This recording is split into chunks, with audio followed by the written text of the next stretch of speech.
اللہ پاک فرمانا چاہتا ہے کہ محبوب کفار مکہ کے سلوک سے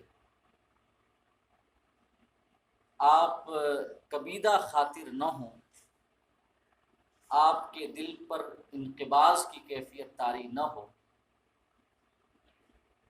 آپ ہمارے رسول ہیں، ہمارے حبیب ہیں، کامیابی اور کامرانی آپ کے قدم کو ضرور چومے۔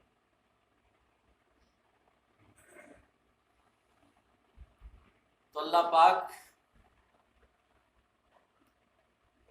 ابلیس سے خطاب کرتے ہوئے آیت نمبر 64 میں یہ ارشاد فرماتا ہے، 63 میں تو اللہ پاک نے فرمایا کہ ابلیس کے اس عریضہ کے جواب میں کہ مولا اگر تو مجھے مہلت دے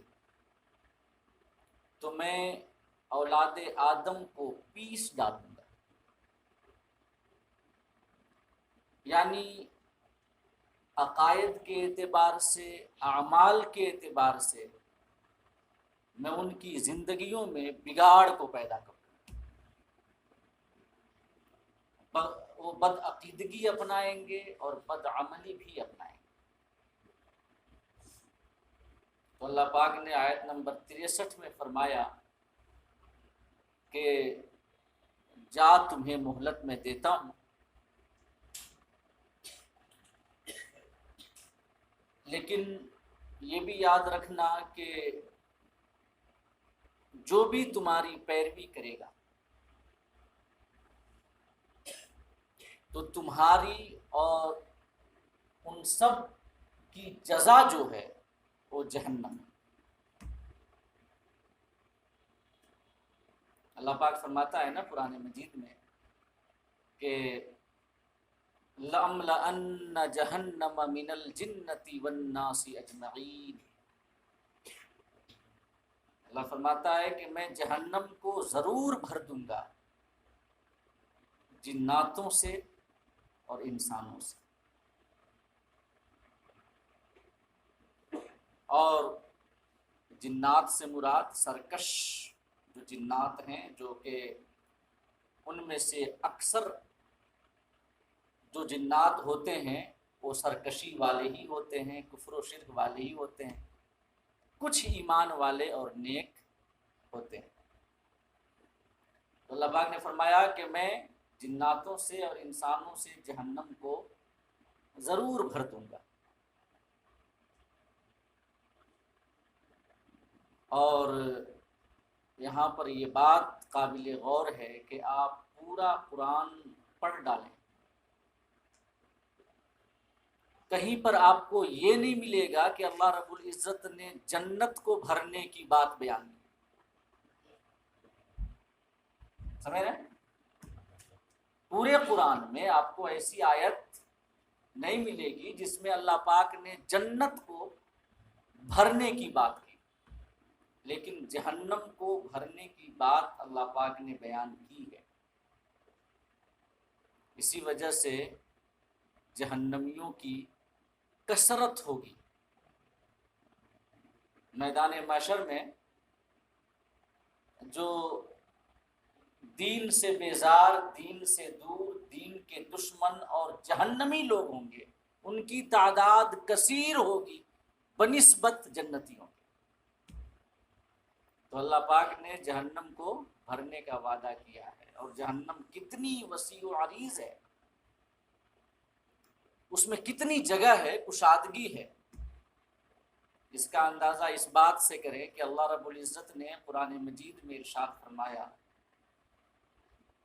کہ یوم نقول لجہنم هل امتلأت وتقول هل من مزید،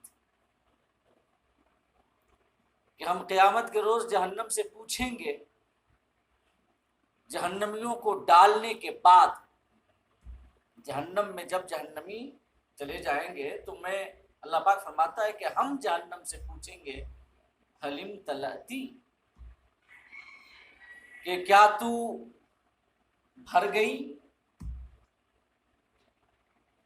کیا تو،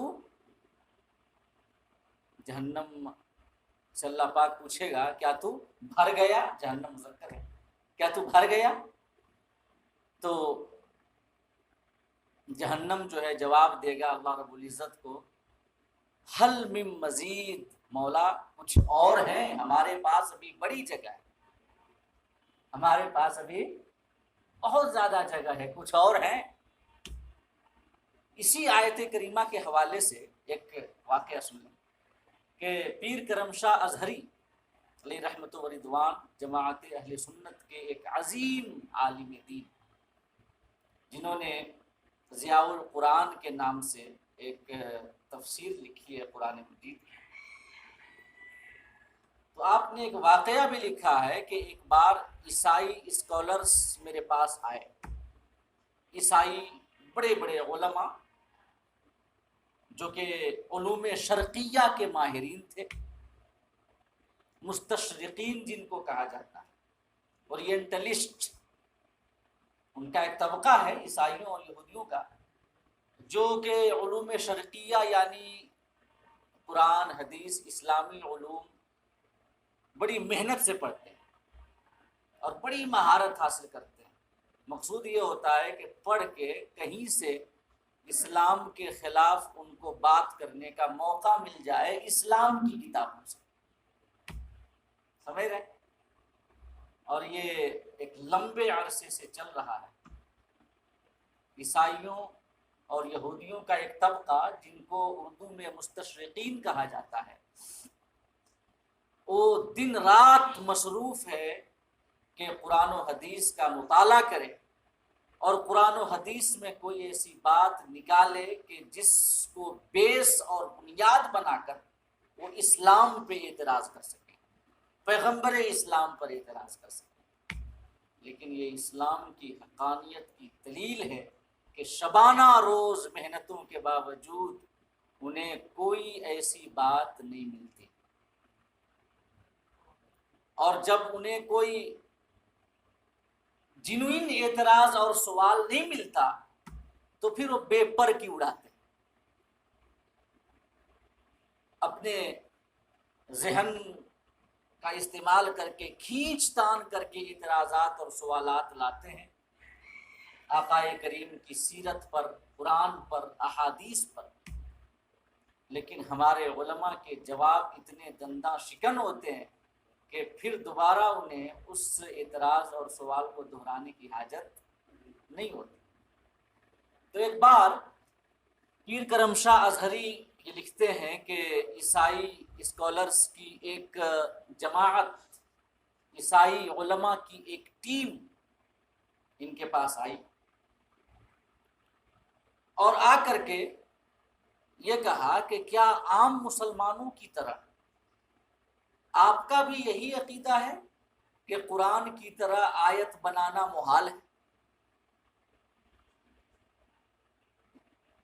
یہ اندازہ دیکھیں ان کے بات کرنے کا انداز کیا تھا، مطلب کہ وہ ان کے اندر ایک علمیت کا گھمنڈ پیدا کرنے کی کوشش کہ آپ تو پڑھے لکھے ہیں، کیا عام مسلمانوں کی طرح آپ کا بھی یہی عقیدہ ہے کہ قرآن کی طرح آیت کا بنانا محال ہے؟ تو پیر کرم شاہ اظہری علیہ رحمہ نے ارشاد فرمایا کہ ضرور میرا یہی عقیدہ ہے، اور کیوں نہ عقیدہ ہو جبکہ قرآن میں اللہ کا فرمان ہے ان کنتم فی ریب مما نزلنا علی عبدنا فأتوا بسورۃ من مثلہ، کہ اگر تمہیں شک ہے قرآن کے بارے میں کہ اسے ہمارے حبیب نے خود سے بنا لیا ہے تو ایک سورت بنا کر لے آؤ۔ یہ قرآن کا یہ فرمان ہے، اور مسلمان ہے ہی وہ جس کا قرآن کے ایک ایک فرمان پر ایمان ہو، لہٰذا ضرور میرا ایمان ہے اس پر کہ قرآن کی طرح سورت بنانا یا ایک آیت بھی بنانا محال ہے۔ اس لیے اللہ پاک نے آگے فرما دیا کہ فَإِن لَّمْ تَفْعَلُوا وَلَن تَفْعَلُوا فَاتَّقُوا النَّارَ الَّتِي وَقُودُهَا النَّاسُ وَالْحِجَارَةُ۔ اللہ پاک نے کفار مکہ کو خطاب کرتے ہوئے فرمایا تھا کہ اگر تم نہ کر سکو، یعنی قرآن کی طرح ایک صورت نہ بنا سکو، اس کے بعد فرمایا تھا وَلَن تَفْعَلُوا، اور ہم کہہ دیتے ہیں کہ تم ہرگز نہیں کر پاؤ گے، ہم تمہیں بتا دیتے ہیں کہ ہرگز نہیں کر پاؤ گے۔ تو جب یہ اللہ کا فرمان ہے تو علامہ پیر کرم شاہ اظہری علیہ الرحمٰ نے فرمایا میرا ایمان ہے کہ قرآن کی طرح آیت بنانا محال ہے۔ تو وہ کہتے ہیں کہ عیسائی جو علماء تھے وہ یہ کہنے لگے کہ ہمیں تعجب ہوتا ہے کہ آپ جیسا پڑھا لکھا انسان ایسا عقیدہ رکھتا ہے۔ تو پیر کرم شاہ اظہری نے فرمایا کہ اس میں زیادہ تعجب یا حیرانگی کی بات نہیں ہے، آپ متعجب نہ ہوں، حیران نہ ہوں، ہم ڈیمو کر لیتے ہیں لائیو، آپ بھی ہیں ہم بھی بیٹھے ہیں، ایک ایکسپیریمنٹ ہو جائے۔ آپ علوم شرقیہ کے بڑے ماہر ہیں، عربی زبان و ادب پہ آپ کی گہری نظر ہے، عربک لٹریچر کے آپ ماہرین ہیں، تو ہم آپ کو ایک جملہ دیتے ہیں، آپ عربی میں اس جملے کا ٹرانسلیٹ کریں۔ تو کہا کہ بتائیں۔ تو انہوں نے کہا کہ جہنم بڑی کشادہ اور وسیع و عریض ہے، اس جملے کی آپ عربی بنائیں۔ تو ان لوگوں نے اپنے اپنے علم اور ذوق کے مطابق عربی میں اس کا ٹرانسلیٹ کر دیا۔ کسی نے کہا کہ ان جہنم لواسعۃ، کسی نے کہا ان جہنم لفیحۃ، اس قسم کے 3-4 جملے وہ بنا کر ان کے سامنے پیش کر دیے کہ یہ ہے۔ تو پیر کرم شاہ اظہری نے فرمایا کہ یہ تو آپ نے بنایا ہے نا، جہنم کی وسعت، کشادگی، لمبائی اور چوڑائی کو بیان کرنے کے لیے یہ آپ کے اپنے جملے ہیں جو آپ نے بنائے کہ ان جہنم لفیحۃ، ان جہنم لواسعۃ، ان جہنم لوسیعۃ۔ اب یہ دیکھیں کہ اسی مضمون کو قرآن مجید نے کیسے ادا کیا، اسی مضمون کو قرآن مجید نے کیسے ادا کیا۔ تو پیر کرم شاہ اظہری نے یہی آیت کریمہ پڑھ دی کہ یوم نقول لجہنم حل امتلأت وتقول حل من مزید، کہ اللہ پاک فرماتا ہے کہ ہم قیامت کے روز جہنمیوں کو جہنم میں ڈالنے کے بعد پوچھیں گے اس سے حل امتلأت، اے جہنم کیا تمہاری کشادگی پر ہو گئی، کیا تو بھر گیا؟ تو جہنم عرض کرے گا، وتقول، جہنم عرض کرے گا، حل من مزید، مولا کچھ اور ہے تو لا، ابھی بڑی جگہ ہے۔ تو جب یہ آیت کریمہ پیش کی پیر کرم شاہ اظہری علیہ الرحمٰ نے عیسائی علماء کے پاس، تو انہوں نے اس بات کو قبول کر لیا کہ واقعتاً قرآن مجید کی فصاحت و بلاغت کا مقابلہ کرنا ناممکن ہے۔ اور کیسے مقابلہ کیا جا سکتا ہے جبکہ قرآن اللہ کا کلام ہے، اور حدیث میں آیا کہ وَإِنَّ فَضْلَ كَلَامِ اللَّهِ عَلَى سَائِرِ الْكَلَامِ كَفَضْلِ اللَّهِ عَلَى الْخَلْقِ كُلِّهِ، اللہ کے کلام کی فضیلت دنیا کے سارے کلاموں پر ایسے ہی ہے جیسے خود اللہ کی فضیلت اس کی ساری مخلوقات پر۔ تو کیسے مقابلہ کیا جا سکتا؟ تو اللہ پاک نے، میں عرض یہ کر رہا تھا اور بتا یہ رہا تھا کہ جہنم کو بھرنے کا وعدہ کیا ہے کہ لَأَمْلَأَنَّ جَهَنَّمَ مِنَ الْجِنَّةِ وَالنَّاسِ أَجْمَعِينَ، اللہ فرماتا ہے کہ میں جہنم کو بھر دوں گا جناتوں اور تمام انسانوں سے۔ تو اللہ پاک نے یہ ابلیس سے فرمایا، پہلی بات کہ تمہیں چھوٹ ہم دیتے ہیں، تمہیں مہلت ملتی ہے قیامت تک، تو بہکا لے، لیکن ساتھ میں یہ بھی میرا فیصلہ ہے کہ جو بھی تیری اتباع کرے گا تو تم سب کا بدلہ جہنم۔ اب اس کے بعد دوسری بات اللہ رب العزت نے ارشاد فرمایا سورہ بنی اسرائیل کی آیت نمبر 64 میں، اللہ پاک فرماتا ہے کہ تو بہکا دے انسانوں میں سے جس پر قدرت پائے، وَاسْتَفْزِزْ کا لفظ ہے، وَاسْتَفْزِزْ مَنِ اسْتَطَعْتَ مِنْهُمْ، انسانوں میں سے جن پر تو قابو پائے انہیں بہکا دے۔ اور پھر بہکانے کے لیے تو کون سے ہتھیار استعمال کر؟ اللہ پاک فرماتا ہے بے صوتک، اپنی آواز کے ذریعے وسوسہ، کہ ابلیس، حدیث میں آیا کہ انسان کی رگوں میں ابلیس دوڑتا ہے، اسے یہ طاقت دی ہے اللہ پاک نے کہ انسان کی رگوں میں دوڑتے ہوئے داخل ہو کر کے اپنی آواز انسان کے انتر آتما تک پہنچائے۔ تو بصوتک، اپنی آواز کے ذریعے انہیں ان کے کانوں میں پھونک، ان کے دماغ میں بات ڈال، ان کے دل میں بات ڈال، اپنی گمراہی اور بہکاوے سے بھری ہوئی باتوں کو ہمارے بندوں کے دل میں تو انڈیل دے، تمہیں مہلت۔ اور اس کی رفتار کا عالم کیا ہے؟ آپ حدیث پاک بخاری اور مسلم میں ہے کہ جب اذان دی جاتی ہے تو ابلیس بھاگتا ہے، جب اذان کی آواز آتی ہے تو ابلیس بھاگتا ہے، اور جیسے ہی اذان ختم ہوئی 1 سیکنڈ نہیں گزرتے کہ وہ حاضر ہو جاتا ہے۔ یہ اس کی رفتار ہے۔ اسی کو دیکھ کر کے تو یہ اہل سنت کے جو مخالف علماء ہیں ان میں سے کسی نے، میں نام نہیں لینا چاہتا، اپنی کتاب میں لکھ دیا کہ ابلیس کے وسعت علم کے لیے تو نص موجود ہے، لیکن معاذ اللہ اس نے کتنی گستاخی سے بھری ہوئی بات لکھی کہ ہمارے نبی کی وسعت علمی کو بیان کرنے کے لیے کون سی نص ہے؟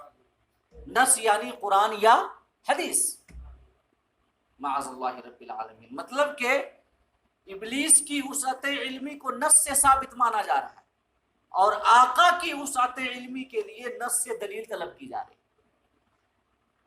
یہ تو محبت کرنے والوں کے انداز اور تیور نہیں ہوتے نا۔ محبت کرنے والے تو اپنے محبوب کے کمالات کو بغیر دلیل کے مان لیتے ہیں، اور یہی محبت کا تقاضا بھی ہے کہ نہیں ہے؟ تو یہ ابلیس کی رفتار ہے۔ تو اللہ پاک نے فرمایا کہ وَاسْتَفْزِزْ مَنِ اسْتَطَعْتَ مِنْهُمْ بِصَوْتِكَ، کہ تو انسانوں کو بہکا ان میں سے جن پر تمہیں استطاعت ہو اور قدرت ہو، اور ہتھیار استعمال کر۔ پہلا ہتھیار بصوتک، اپنی آواز کے ذریعے، اپنی آواز ان کے کانوں میں پھونک۔ اس کے بعد فرمایا وَاجْلِبْ عَلَيْهِمْ بِخَيْلِكَ وَرِجْلِكَ، اور اپنے سواروں اور پیادوں کے ذریعے ان کے اوپر حملہ کر دے۔ اللہ پاک نے اس آیت کریمہ میں جو ابلیس سے فرمایا، اور اس آیت کریمہ میں گویا ایک قسم کی تشبیہ ہے، ابلیس کو ڈاکوؤں سے تشبیہ دی گئی ہے۔ ڈاکو جو کہ اپنی سوار فوجیوں کو اور پیادہ فوجیوں کو لے کر کے کسی بستی پہ چڑھائی کرتے، اور جو سردار ہو کہے اپنی فوج سے، کچھ لوگوں سے کہ کچھ ادھر لوٹو، کچھ ادھر لوٹو، کچھ ادھر لوٹو۔ تو ابلیس کی تشبیہ اللہ پاک نے ایک ڈاکو سے دی کہ جس کی اپنی فوج ہے، کچھ سوار ہیں، کچھ پیدل ہیں، جناتوں میں سے بھی ہیں اور انسانوں میں سے بھی ہیں۔ الذی یوسوس فی صدور الناس من الجنۃ والناس، اللہ پاک نے فرمایا کہ جو لوگوں کے دلوں میں وسوسہ ڈالتے ہیں وہ جنوں میں سے بھی ہیں اور انسانوں میں سے بھی ہیں۔ وہ انسان جو ابلیسی مشن کی تبلیغ کے لیے دن رات محنتیں کر رہے ہیں اور کوششیں کر رہے ہیں، وہ ابلیس کے حمایتی ہیں اور ابلیس کے ساتھی ہیں، وہ ابلیس کی فوج ہیں۔ تو اللہ پاک نے فرمایا کہ تو جن پر قابو پا، آواز کے ذریعے بہکا، ان پر حملہ کر اپنے سواروں کے ذریعے اور پیادوں کے ذریعے۔ اور آگے والا جملہ جو ہے نا وہ بڑا معنی خیز ہے، اور ہمارے لیے اس میں بڑی تنبیہات موجود ہیں۔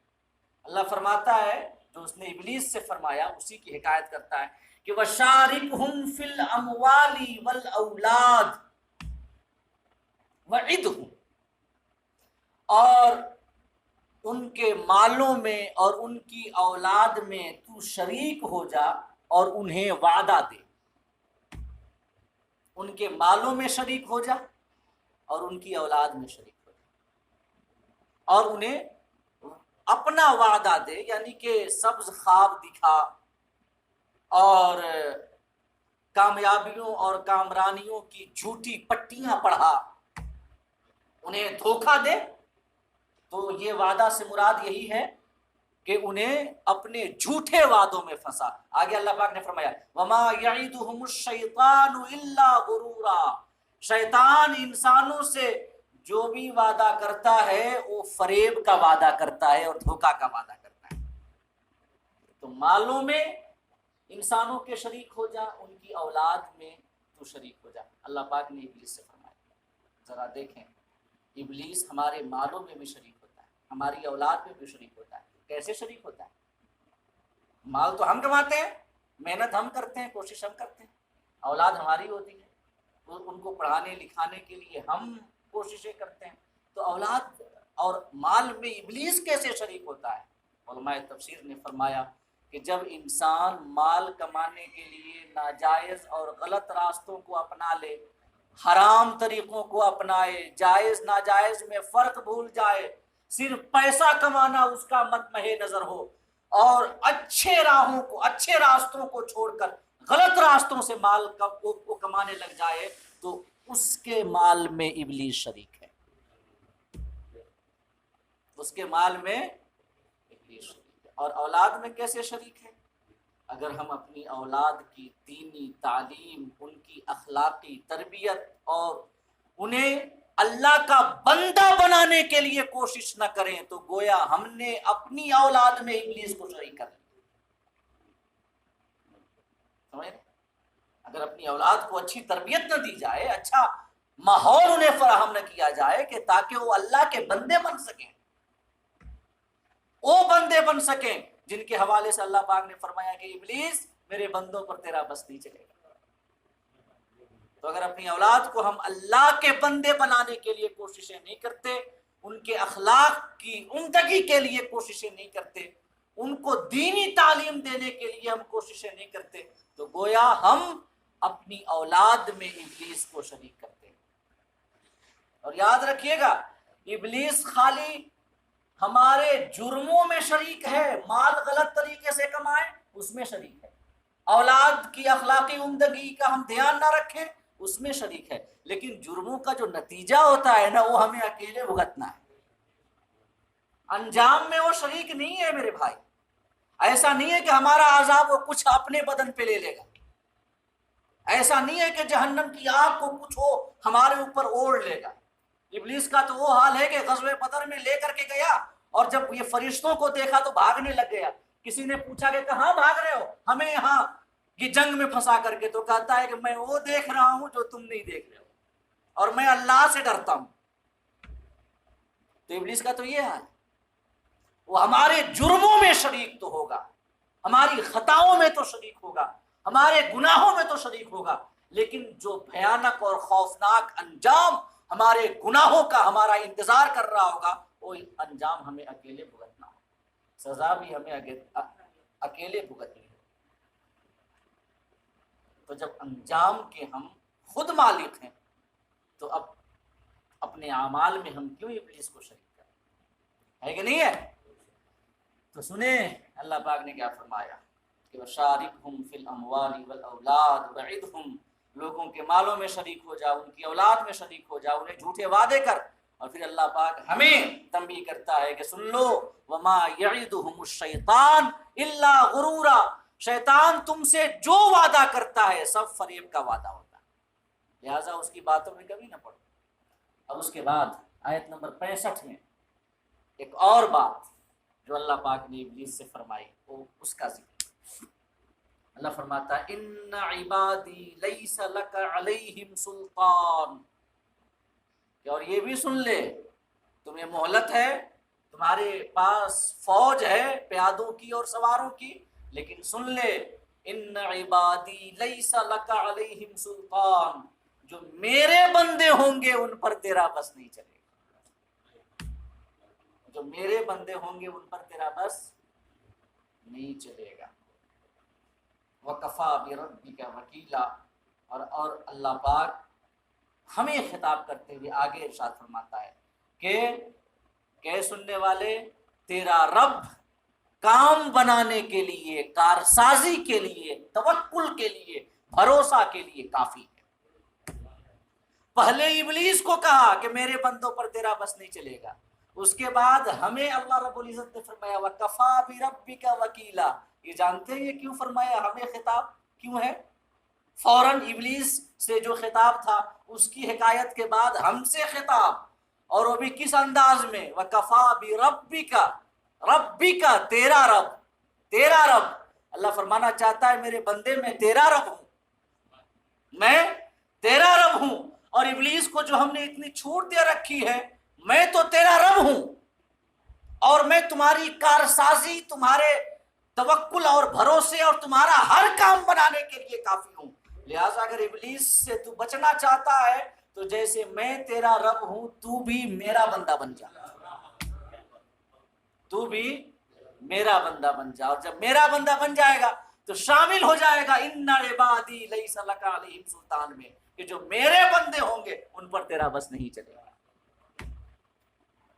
تو یہ ہمیں اطمینان بھی ہے کہ مطلب یہ نہ ہو کہ ابلیس کو اتنی کھلی چھوٹ اور اس کی فوج، اس کے چیلے چپاٹی، اور ہم کمزور انسان، ایک تو اندر بھی ایک طاقت ہے جو ہمیں گناہوں کی جانب لے کر کے جاتی ہے، ہمارا نفس، اور اوپر سے ابلیس بھی اپنی فوجیوں کے ساتھ، اپنی لشکریوں کے ساتھ۔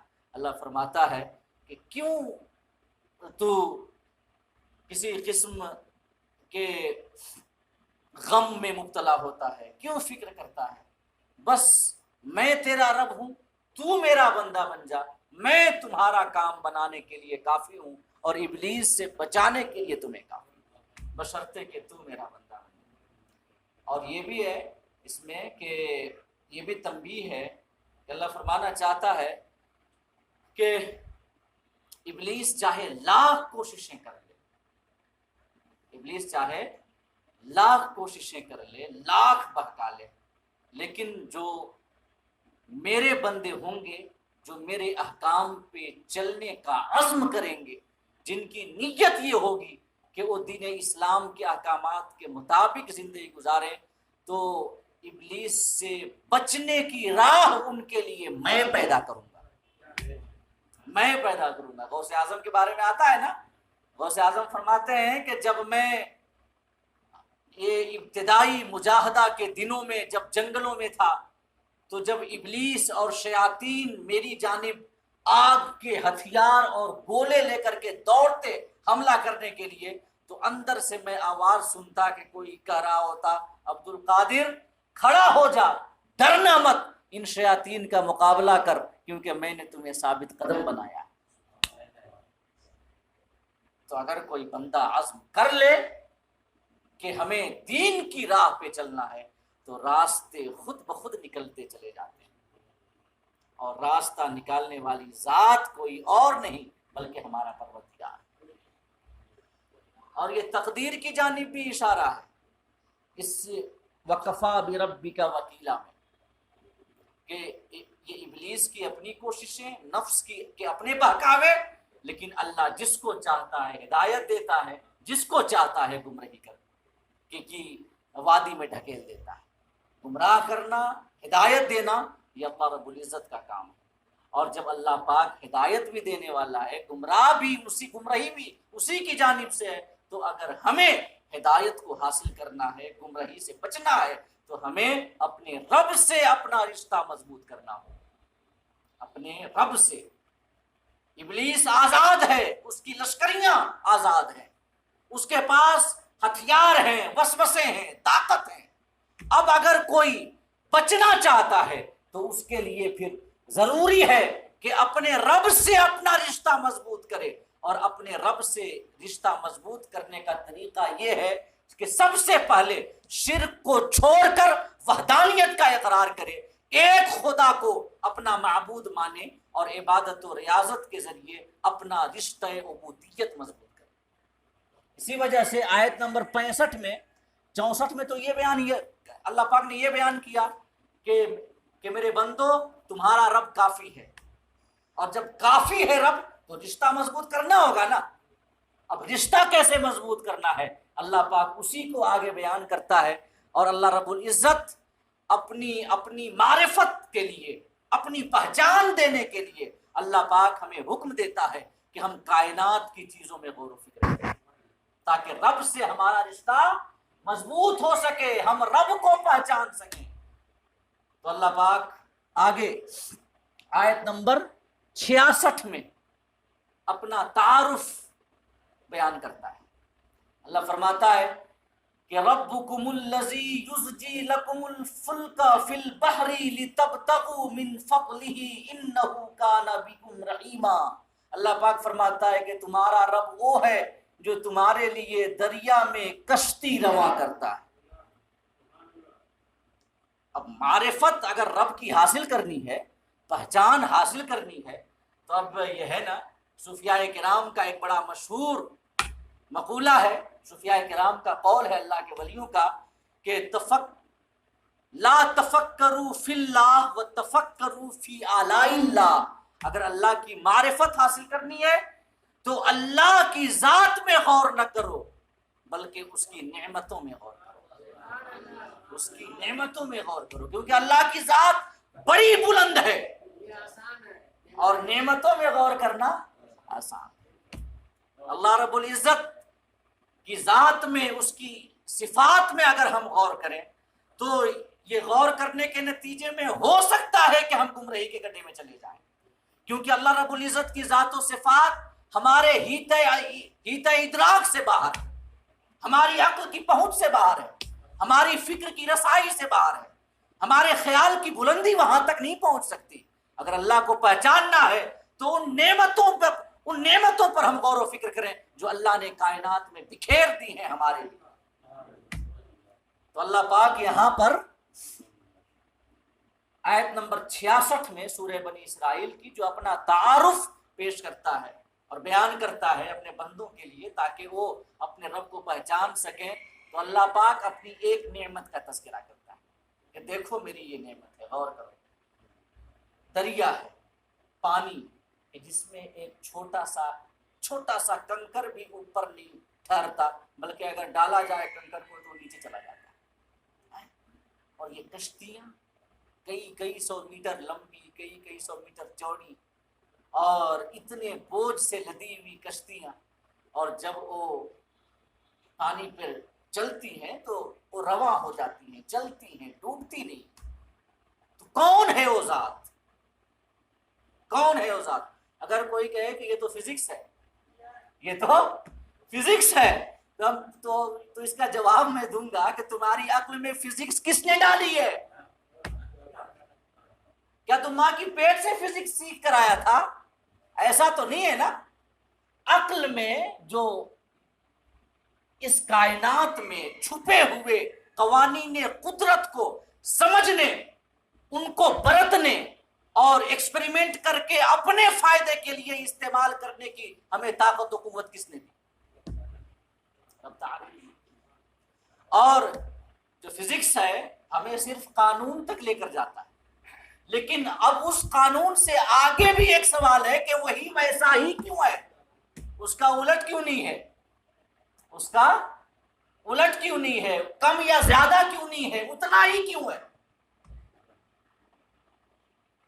تو اخیر میں ہم پہنچتے ہیں اسی نتیجے تک کہ ہے کوئی ذات کہ جس نے کائنات کو ایک قانون کے تحت مربوط کر رکھا ہے، اور وہ قوانین جو ہیں یکسرے منہ انحراف نہیں کرتے، بلکہ جن قوانین کو اللہ رب العزت نے متعین کر دیا ہے، کائنات کی تمام چیزیں انہی قوانین کی پابندی کرتی ہے کہ نہیں ہے؟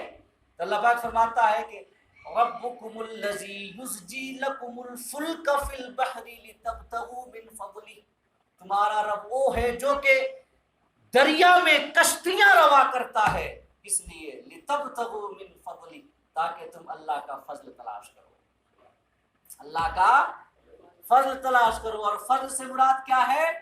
رزق۔ فضل سے مراد کیا ہے؟ رزق۔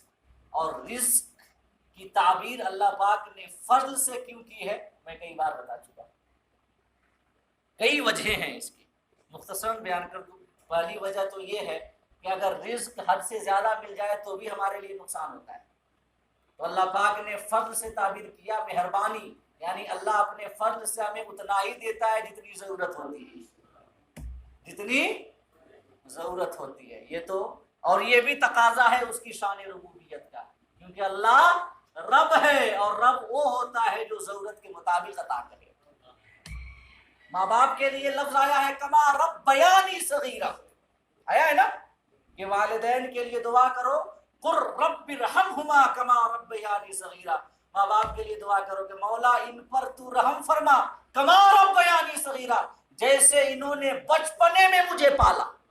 تو ماں باپ جو پالتے ہیں بچوں کو اس کے لیے بھی اللہ پاک نے ربیا کا لفظ استعمال کیا ہے. ربیا یہ بھی تربیت سے بنا ہے، اللہ رب ہے، رب بھی تربیت سے بنا ہے. اور ربیا جو اولاد جو والدین کے لیے استعمال کیا اللہ پاک نے وہ بھی تربیت سے بنا ہے. کیوں؟ کیونکہ تربیت کا معنی ہوتا ہے ضرورت کے مطابق دینا، ضرورت کے مطابق دینا. والدین بھی جانتے ہیں کہ ہمارے بیٹے کے لیے ہماری اولاد کے لیے کیا ضروری ہے کیا ضروری نہیں ہے. اپنے بچوں کی ہر ضد کو پوری نہیں کرتے کیونکہ جانتے ہیں کہ اگر ہر ضد پوری کرتے ہیں، اگر بچے نے اپنی ضد کی وجہ سے بچپنے کی وجہ سے کوئی ایسے کام کی ضد کر دی کہ جس سے ایسی چیز کی ضد کر دی جس سے اسے نقصان ہوگا، والدین کبھی دیں گے نہیں دیں گے. کیونکہ وہ جو ہیں جو ہمیں پالتے ہیں تو اللہ پاک نے ان کے اندر بھی جو ایک صفت بیان کی ہے وہ اس صفت کو ربوبیت سے تعبیر کی ہے کہ ضرورت کے مطابق وہ دیتے ہیں. تو اللہ پاک بھی جو اپنے بندوں کو نوازتا ہے تو بندوں کی ضرورت کو اللہ جانتا ہے. وَلِتَبْتَغُوا مِن فَضْلِهِ، فضل یہی ہے کہ چھپر پھاڑ کے نہیں اللہ دے دیتا، ورنہ تو وارے نیارے ہو جائیں سب کے، اور دنیا کا نظام کیسے چلے. وہ تقسیم کرتا ہے اپنے فضل سے، کسی کو کم دیتا ہے، کسی کو زیادہ دیتا ہے، کسی کو امیر بناتا ہے، کسی کو غریب بناتا ہے کہ تاکہ امیر امیر والا کام کرے، غریب غریب والا کام کرے. اگر سب امیر ہو جائیں گے تو غریب والا کام کون کرے گا؟ یہ بھی جو تقسیم ہے. لیکن یہ ضروری ہے کہ اللہ اتنا ضرور دیتا ہے کہ ضرورت پوری ہو جائے، اتنا ضرور دیتا ہے کہ ضرورت پوری ہو جائے. اور ایک قول ہے جو حضرت علی کی جانب منسوب کیا جاتا ہے، اب پتہ نہیں یہ واقعتاً حضرت علی کا قول ہے یا نہیں ہے، کیونکہ حضرت علی کے اقوال تو ویسے ہی بڑی عام طور سے منسوب کر دی گئی ہیں. یہاں تک کہ یہ جو کتاب ہے کون سی ہے نہج البلاغہ، اس میں بھی کتنی جھوٹی منسوب کی ہوئی باتیں پڑی ہوئی ہیں. لیکن بات اچھی ہے، لیکن بات اچھی کہ اپنی ضرورت کے پیچھے بھاگو، اپنی خواہش کے پیچھے مت بھاگو، کیونکہ ضرورت ایک فقیر کی بھی پوری ہو جاتی ہے اور خواہش بادشاہ کی بھی پوری نہیں ہوتی ہے کہ نہیں ہے. تو رزق کی تعبیر اللہ نے فضل سے کی کیونکہ اللہ فضل کے مطابق دیتا ہے ضرورت کے اعتبار سے. اور دوسری چیز یہ ہے کہ رزق کے حصول میں ہمارا عمل دخل صرف اتنا ہے کہ ہم کوشش کرتے ہیں. یاد رکھیے گا، رزق کے کمانے میں ہمارا عمل دخل صرف اتنا ہے کہ ہم کوشش کرتے ہیں، باقی رزاق اللہ. ہمارا کام فقط کوشش کرنا ہے، دینے والا اللہ، اللہ اپنے فضل سے دیتا ہے. ورنہ کتنے کوشش پہ کوشش کرتے جاتے ہیں پھر بھی وسعت و کشادگی نہیں ہوتی رزق میں، ہے کہ نہیں ہے. تو رزق کے حصول میں ہمارا عمل دخل فقط اتنا ہے کہ ہم کوشش کرتے ہیں، باقی دینے والا اللہ ہے اور اپنے فضل سے دیتا ہے. رزق اللہ کا فضل ہے، لہذا اللہ پاک نے رزق کی تعبیر فضل سے فرمائی اور فرمایا کہ لِتَبْتَغُوا مِن فَضْلِهِ، ہم دریا میں کشتیاں اس وجہ سے روا کرتے ہیں تاکہ تم میرے فضل کو تلاش کرو. اس کے بعد اللہ پاک فرماتا ہے اِنَّهُ كَانَ بِكُمْ رَحِيمًا، اللہ تمہارے اوپر بڑا مہربان، بڑا مہربان ہے. ٹھیک، اب دیکھیں آیت نمبر 67 میں اللہ پاک اپنا تعارف پیش کرتا ہے. یہ تعارفی آیات ہیں جو رب کا تعارف پیش کرتی ہے، اور وجہ وہی ہے کہ ابلیس کا قصہ بیان ہو چکا ہے اور ابلیس لاؤ لشکر کے ساتھ موجود ہے. اب اس سے بچنا ہے تو رب سے تعلق مضبوط کرنا ہے، اور رب سے تعلق مضبوط کرنا ہے تو ضروری ہے کہ رب کی پہچان ہو. اور رب کی پہچان کیسے ہوگی؟ اس کی نعمتوں کو دیکھ کے۔ اللہ فرماتا ہے قرآن مجید میں آیت نمبر 67 ہے کہ وَإِذَا مَسَّكُمُ الضُّرُّ فِي الْبَحْرِ ضَلَّ مَن تَدْعُونَ إِلَّا إِيَّاهُ۔ اللہ فرماتا ہے کہ جب تم دریا میں سفر کرتے ہو تو ہم کشتی تو جاری کرتے ہیں، لیکن جب کبھی فزکس کا قانون ٹوٹ جائے اور دریا میں سمندر میں طوفان آ جائے اور کشتی ڈوبنے والی ہو، ٹوٹنے والی ہو، تو اس وقت کیا ہوتا ہے؟ اللہ فرماتا ہے کہ تم میرے علاوہ جن کو پوچھتے ہو نا وہ سب کے سب گم ہو جاتے ہیں، میں ہی کام آتا ہوں، سب کے سب گم ہو جاتے ہیں۔ ضل من تدعون الا اياه، یہ آیت کریمہ اللہ رب العزت سے محبت دل میں پیدا کرنے کے لیے، اس کی پہچان حاصل کرنے کے لیے کتنی پیاری باتیں ہیں، کتنی پیاری نصیحتیں ہیں، ذرا غور کریں۔ اور یاد رکھیے گا کہ جب کوئی بظاہر سبیل نظر نہیں آتی، بچنے کی کوئی راہ نظر نہیں آتی، کوئی سبب نظر نہیں آتا، بالکل یہ دریا کا طوفان اپنے افان پہ ہے، ہوا مخالف سمت میں بہ رہی ہے، اب ڈوبے تب ڈوبے کا معاملہ ہے، اس وقت بھی انسان کے دل میں ایک امید ضرور رہتی ہے۔ وہ امید کہاں سے پیدا ہوئی؟ دریا کا طوفان تو زوروں پہ ہے، بظاہر بچنے کا کوئی امکان نہیں، امید کہاں سے پیدا ہوئی؟ تو وہ امید جہاں سے پیدا ہوتی ہے نا، وہ ہمارے رب کی ذات پاک ہے، وہیں سے وہ امید پیدا ہوتی ہے، اور بندہ امید رکھتا ہے کہ اب بھی میں بچ سکتا ہوں، اب بھی میں بچ سکتا ہوں۔ تو سنیں کتنی پیاری بات ہے، کتنی پیاری نصیحت ہے کہ وَإِذَا مَسَّكُمُ الضُّرُّ فِي الْبَحْرِ ضَلَّ مَن تَدْعُونَ إِلَّا إِيَّاهُ، جب دریا میں تمہیں تکلیف اور مصیبت پہنچتی ہے تو اللہ کے علاوہ سارے تمہارے جھوٹے خدا ہیں، سب گم ہو جاتے ہیں، کوئی تمہارے کام کو نہیں آتا، اور کیا آئیں گے وہ کام، وہ تو ہے ہی نہیں، تم نے خود سے گڑھ لیا ہے اور بنا لیا ہے، وہ تو تمہارے تخمینے، اندازے اور تمہارے گمان ہیں، ورنہ کچھ نہیں ہے۔ ایسے ایسے مذاہب موجود ہیں دنیا میں کہ جن کی بنیاد ہی فوک اسٹوریز پہ پڑی ہوئی ہے، اور فوک اسٹوری کہتے ہی اسے جس کا حقیقت سے کوئی تعلق نہ ہو، ہے کہ نہیں ہے؟ تو گم ہو ہی جائیں گے نا۔ ضل من تدعون الا اياه، اللہ کے علاوہ سب گم ہو جاتے ہیں۔ لیکن اب انسان کی ناشکری کیسی ہے، ذرا غور کریں۔ اللہ فرماتا ہے کہ فلما نجاکم الی البر اعرضتم، لیکن دیکھو تو تم کتنے بڑے ناشکر ہو کہ جب ہم تمہیں اس طوفان سے بچا کر کے خشکی کی جانب پہنچا دیتے ہیں تو اعرضتم، تو اب تم ہم سے اعراض کر لیتے ہو، اب تم ہم سے اعراض کر لیتے ہو، ہمیں بھول جاتے ہو، منہ پھیر لیتے ہو۔ اور اس کے بعد اللہ فرماتا ہے وَكَانَ الْإِنسَانُ كَفُورًا، اور انسان بڑا ناشکرا ہے، انسان وہ بڑا ناشکرا ہے۔ اس کے بعد اللہ رب العزت ارشاد فرماتا ہے کہ ساتھ میں بچا ہوا ہے ایک آیت کریمہ اور دیکھ لیں کہ جب ہم تمہیں خشکی کی جانب ہم تمہیں پہنچا دیتے ہیں تو اب تم اعراض کر لیتے ہو۔ اب اللہ پاک فرماتا ہے اب تم خشکی میں تو آ گئے، خشکی میں تو آ گئے، لیکن اب تم ہم سے اعراض کر رہے ہو، تو کیا تم نے ہماری قدرت کو ابھی تک نہیں پہچانا، ہماری قدرت کو نہیں جانا، جو کہ سمندر کے بیچوں بیچ عین طوفان کے زور کی حالت میں تمہاری کشتی کو اس طوفان سے بچا کر کے خشکی کی جانب لا سکتا ہے؟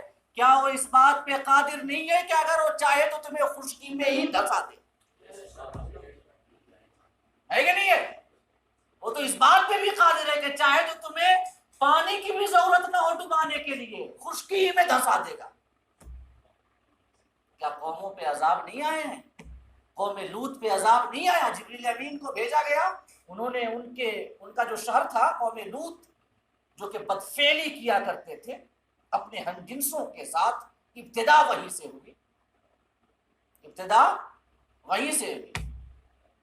تو جبریل امین کو بھیجا، وہ گئے، ان کے شہر تک پہنچے اور ان کے شہر کے نیچے ہاتھ لگایا اور اٹھایا، اتنا اٹھایا کہ آسمان کے قریب پہنچا دیا، اور وہاں سے لے جا کر کے ایسے پلٹا اور نیچے زمین پر رکھ۔ اللہ فرماتا ہے وَجَعَلْنَا عَالِيَهَا سَافِلَهَا، ہم نے ان کے شہر کے اوپر والے حصے کو نیچا کر دیا اور نیچے والے حصے کو اوپر کر دیا۔ تو اللہ قادر نہیں ہے؟ اللہ چاہے تو خالی سمندر ہی میں ڈبا سکتا ہے، وہ تو چاہے تو خشکی میں بھی دھنسا سکتا ہے۔ تو سنیں اللہ پاک کیا فرماتا ہے، أَفَأَمِنْتُمْ أَنْ يَخْسِفَ بِكُمْ جَانِبَ الْبَرِّ، کیا تم اس بات سے بے خوف ہو گئے کہ اللہ تمہیں دھنسا دے خشکی ہی کے کنارے میں، اور اس کے بعد او یرسل علیکم حاصبا، یا تمہارے اوپر پتھروں کی بارش کر دے، اس سے تم بے خوف ہو گئے۔ ثم لا تجدوا لکم وکیلا، اور یاد رکھو اگر اللہ کا عذاب آ جائے، کہ اگر اللہ خشکی میں دھنسانا چاہے، اگر اللہ پتھراؤ نازل کر دے، پتھروں کی بارش کر دے، ثم لا تجدوا لکم وکیلا، پھر تمہارا کوئی حمایتی نہیں ہوگا۔ اللہ کے عذاب سے اگر کوئی بچا سکتا ہے تو صرف اللہ ہے، اس کے عذاب سے اس کی ذات کے علاوہ اور کوئی نہیں بچا سکتا۔ ثم لا تجدوا لکم وکیلا، تم اپنا کوئی حمایتی نہیں پاؤ گے۔ اور اس کے بعد پھر اللہ پاک فرماتا ہے آیت نمبر 69 میں، چلو ہم نے تو بچا لیا، تم دریا سے خشکی میں آ گئے، پیٹ ہے نا، پھر تم جاؤ گے دریا میں، بھوک تو ختم نہیں ہوتی جب تک زندہ رہو گے، جب تک زندگی رہے گی کمانا تو ہے ہی ہے نا۔ تو ایک بار گئے دریا میں سفر پہ، طوفان آیا، اللہ نے بچا لیا، پھر گئے، اب دوبارہ ڈبا دیا تو کون بچائے گا؟ اللہ فرماتا ہے سنیں، ام امنتم ان یعیدکم فیہ تارۃ اخری، یا تم اس سے نڈر ہو گئے کہ تمہیں دوبارہ دریا میں لے جائے، تمہیں دوبارہ دریا میں لے جائے۔ فَيُرْسِلَ عَلَيْكُمْ قَاصِفًا مِّنَ الرِّيحِ، پھر ایسی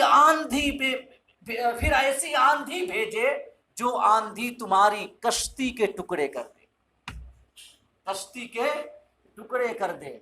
فَيُغْرِقَكُمْ بِمَا كَفَرْتُمْ، پھر اللہ رب العزت تمہارے کفر کے سبب تمہیں ڈبو دے۔ کیا تم اس بات سے بے خوف ہو گئے؟ ثم لا تجدوا لکم علینا بہ تبیعا، پھر تم کوئی ایسا نہیں پاؤ جو ہمارا پیچھا کرے، پھر تم کوئی ایسا نہیں پاؤ جو ہمارا پیچھا کرے۔ کیا مطلب؟ مطلب یہ ہے کہ ہم نے ایک بار دریا کے طوفان سے تمہیں بچا لیا، پھر تم دریا میں گئے دوبارہ، اب اللہ رب العزت دریا میں جانے کے بعد پھر اللہ پاک نے کوئی ایسی آندھی بھیج دی کہ جس آندھی نے تمہاری کشتی کے ٹکڑے کر دیے، یا اللہ رب العزت نے تمہیں ڈبو دیا، کیونکہ جب ایک بار اللہ نے تمہیں بچایا، تم گئے خشکی کی جانب، تم نے کفر کیا، ناشکری کی، تو کیا تم اس بات سے بے خوف ہو گئے کہ جب تم دوبارہ جاؤ گے تو پھر اللہ تمہیں ڈبو دے گا، تمہاری کشتی کے ٹکڑے ٹکڑے کر دے گا۔ اس کے بعد اللہ فرماتا ہے کہ ثم، پھر اللہ کا پیچھا کرنے والا، یعنی کہ اللہ کے عذاب سے تمہیں بچانے والا کوئی نہیں ملے گا۔ یہ پیچھا کرنے والا تبیعہ کا لفظ ہے، علینا بھی تبیعہ، تبیعہ کا معنی ہوتا ہے جو کہ پیچھا کر کے زبردستی ہمیں بچا لے، کسی کے چنگل سے، کسی کے عذاب سے ہمیں بچا لے۔ اللہ فرماتا ہے لا تجدو علینا بہ، لا تجدو لکم علینا بہ تبیعا، پھر تم ہمارا پیچھا کرنے والا کوئی نہیں پاؤ گے جو ہمارے عذاب سے تمہیں بزور بچا سکے۔ لہذا یہ وہ کچھ نشانیاں ہیں جو اللہ رب العزت نے اپنے تعارف اور اپنی معرفت بتانے کے لیے ہمارے سامنے یہ قرآن میں بیان ہے۔ تو ہمیں چاہیے کہ اللہ رب العزت کی معرفت اور پہچان حاصل کرنے کے لیے غور کریں کائناتی اشیاء میں، کائنات کی چیزوں میں۔ اللہ پاک فرماتا ہے قرآن مجید میں، ایک آخری بات میں آپ کے سامنے عرض کر دوں کہ ان فی خلق السماوات والارض، آسمانوں اور زمین کی پیدائش میں۔ آسمان، اللہ پاک نے آسمان کو پیدا کیا، زمین کو پیدا کیا، آسمان اور زمین کے بیچ اربوں چیزیں پیدا کی جو کہ شمار سے باہر ہیں ان تمام چیزوں میں۔ اس کے بعد رات اور دن کے اختلاف میں، رات اور دن کے آنے جانے میں، ان تمام چیزوں میں لآیات لأولی الالباب، عقل والوں کے لیے نشانیاں ہیں۔ الذین یتفکرون فی خلق السماوات والارض، یہ وہ لوگ ہیں الذین یذکرون اللہ قیاما وقعودا وعلی جنوبہم، جو اللہ کا ذکر کرتے ہیں، اللہ کو یاد کرتے ہیں کھڑے بیٹھے لیٹے ہر حال میں۔ وَيَتَفَكَّرُونَ فِي خَلْقِ السَّمَاوَاتِ وَالْأَرْضِ، اور آسمانوں اور زمین کی پیدائش میں غور و فکر کرتے ہیں۔ اور جب وہ آسمان و زمین کی پیدائش میں غور و فکر کرنے کے بعد اس کائنات کے نظام کو ایک قانون کے تحت چلتے ہوئے دیکھتے ہیں تو اللہ کی بارگاہ میں عرض کرتے ہیں ربنا ما خلقت ھذا باطلا، ہمارے پروردگار تو نے ان تمام چیزوں کو بے مقصد نہیں بنایا، بلکہ ان کی پیدائش اور ان کی تخلیق کے پیچھے تمہاری حکمت ہے، یہ عبث نہیں ہے، بیکار نہیں ہے۔ اور جب وہ آسمان اور زمین کی کائنات میں غور و فکر کر کے خدا کی قدرت اور طاقت کا اندازہ کر لیتے ہیں تو اللہ پاک آگے فرماتا ہے کہ وہ عرض کرتے ہیں کہ فقنا عذاب النار، مولا ہمیں جہنم کی آگ سے اور جہنم کے عذاب سے بچا لے اور محفوظ رکھ لے۔ تو یہ عقل والوں کی نشانیاں ہیں جو اللہ کا ذکر کریں، آسمان و زمین کی تخلیق میں غور و فکر کریں، رات اور دن کے آنے جانے میں غور و فکر کریں، اور پھر اللہ کی معرفت حاصل کریں۔ اب آپ بتائیں، ایک آخری بات عرض کر دوں کہ آسمان و زمین اور کائنات کے بیچ میں جو قوانین ہیں ان پر غور و فکر کب ہم کر پائیں گے؟ اسی وقت ہم کر پائیں گے نا جب ہم سائنسی علوم کو پڑھیں، جب ہم ان علوم کو بھی پڑھیں کہ جن کو آج بظاہر دنیاوی علوم کہا جاتا ہے، حالانکہ میں بتا چکا ہوں کہ دینی اور دنیاوی علوم کی تقسیم ہی غلط ہے۔ ہر وہ علم جو ہم اچھی نیت سے حاصل کریں دینی ہے کہ نہیں ہے، تو آسمان، زمین، کائنات اور تمام چیزوں پر غور و فکر ہم کب کر پائیں گے؟ جب ہم سائنسی علوم پڑھیں گے۔ لہٰذا ہمیں چاہیے کہ ہم اپنی کوششیں، بلکہ سب سے زیادہ کوششیں اپنی نسل کی تعلیم میں لگائیں۔ جو آنے والی نسل نو ہے، یاد رکھیں اس کائنات میں عزت اسی قوم کی ہوتی ہے جو کہ علم و ہنر کے اعتبار سے تعلیمی دنیا میں اپنا ایک مقام رکھتی ہے۔ بغیر علم کے عزت اور مقام حاصل نہیں کیا جا سکتا۔ تو اگر ہم چاہتے ہیں کہ نہ صرف اپنے وطن عزیز میں بلکہ پوری دنیا میں ہمارا کھویا ہوا وقار پھر سے بحال ہو جائے تو ہمیں سب سے زیادہ کوشش تعلیم پہ کرنی ہوگی، اپنی نسلوں کی تعلیم کے لیے، اپنے نونہالوں کی تعلیم کے لیے، اپنے بچوں کی تعلیم کے لیے۔ اللہ پاک ہم سب کو کہنے اور سننے سے زیادہ عمل کرنے کی توفیق عطا فرمائے، اور ہمارے باطن کو اپنی اور اپنے محبوب کی محبت سے منور و مجلہ فرمائے، اور ہمارے ظاہر کو اپنے حبیب کی سنت اور سیرت کی اتباع اور پیروی سے پاکیزہ اور ستھرا بنائے۔ آمین۔ وآخر دعوانا ان الحمد للہ رب العالمین۔